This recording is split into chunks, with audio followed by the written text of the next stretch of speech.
They say good fences make good neighbors, but good parking spots? Those start wars. It began on a slow Sunday morning. I pulled into my street and froze. My numbered parking spot, the one I'd paid for, repaved and maintained, was taken. A shiny silver SUV sat there, smug and centered like it owned the ground beneath it. The owner stood nearby, talking on the phone, leaning against my car space. I rolled down the window.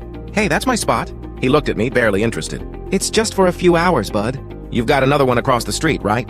"No, I don't," I said flatly. He grinned. "Guess you do now." That was the first time I realized arrogance, when it wears a smile, is far worse than hostility. I parked half a block away that night, hauling groceries through the rain. By morning, he'd added a visitor sign to my curb. And by the weekend, 3 other neighbors had started using it too.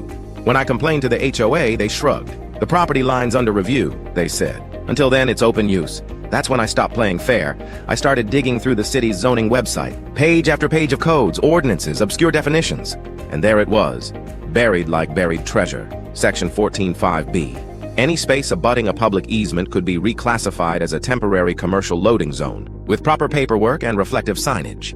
So I filed the forms, paid the $47 fee, and 3 days later, my spot had an official yellow sign bolted into the curb: loading zone, commercial use only. No parking 24/7. By dawn, I stood watching as the paint crew finished striping the curb bright yellow. The smug SUV rolled up minutes later. The same man stepped out holding a coffee. "What the hell is this?" he barked. I smiled. "City designation. You can't park here anymore. Commercial loading only." He squinted at the sign, jaw tightening.